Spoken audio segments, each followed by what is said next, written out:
Now, as I'm sure you know, we're not fans of diesel on this programme. We think it is the fuel of Satan. But in the summer, I drove one of these. It's the E-Class Mercedes Diesel Saloon.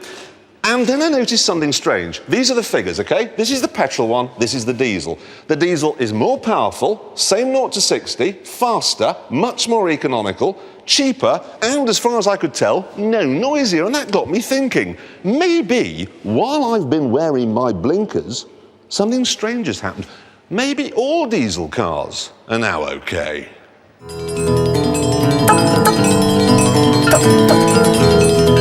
This is a diesel-powered Volkswagen Lupo, so we all know what to expect. It'll make the sound of the farmyard and accelerate like a dog on a rug. Or is that wrong? Well, let's find out. I am going to do one lap of the M25 in this thing to see if it's bearable. And to make it more interesting, I shall be going in convoy with a petrol-powered Lupo. And the producer has said, however much money I save in fuel by driving this, I can spend in the shop. Like all motorway service stations, there's much to choose from. $4.99 for a Cliff Richard calendar. Tempting. Oh, look at this gold-plated crystal telephone. I mean, who's going around the M25 and thinks, I've suddenly decided I need a pair of trousers? Oh, for God's sake. My video's in the discount bin. $3.99. With both cars full to the brim of fuel, it was time to set off. Rough with the smooth on Top Gear this week, then. A little while ago, I was doing burnouts in a burnt-out city in a Ford GT with 500 million brake horsepower. And now I'm going around the most boring road in the world in a diesel Lupo. Actually, I like the Lupo. I like its mad face and its tininess. Best of all, though, it doesn't feel like a small car. I know it's more expensive than all its rivals and the boot is pathetic, but there's an enormous amount of space up here and a sense of what the Germans call quality. But now for the nitty-gritty. This 1.4-litre diesel version costs £10,200, exactly the same as the 1.4-litre petrol version. They both have power steering, both have stereos, both have alloy wheels. Obviously, the petrol version's faster. It'll do 120, whereas the diesel car won't.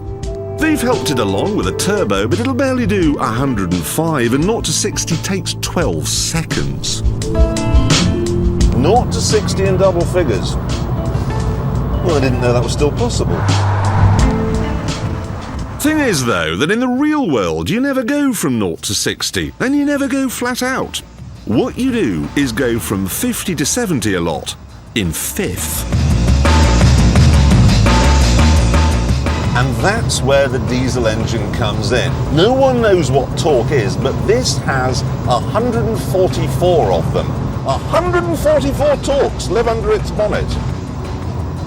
Obviously, you shouldn't listen to those people who say, oh, we can't tell it's a diesel under the bonnet. It sounds just like a petrol, because it doesn't. It sounds like it's been fueled with sandpaper. But, crucially, it's not so noisy that I can't hear Ken Bruce's Popmaster. Give me the titles of 3 UK single chart hits. 4 Squeeze.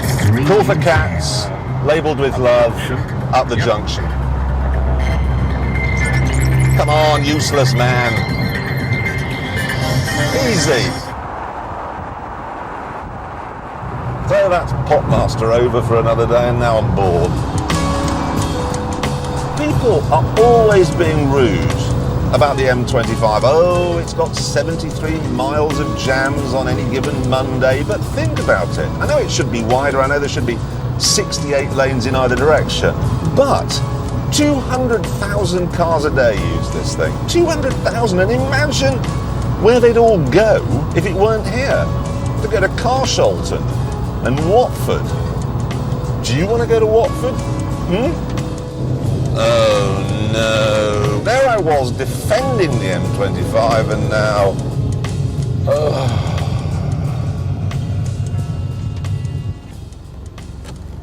I love people's faces in traffic jams. Always it's so miserable.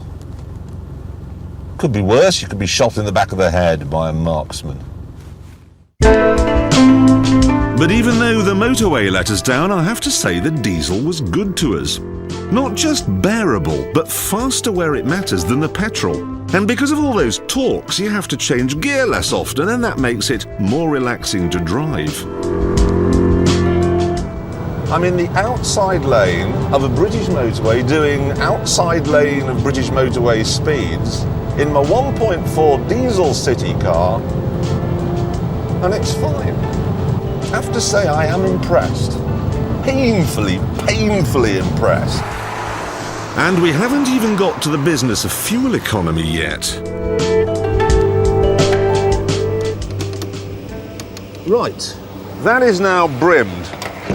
And the news is frankly astonishing because this little diesel here has done 75 miles to the gallon and the petrol only managed 42 miles to the gallon, and that's a huge gulf.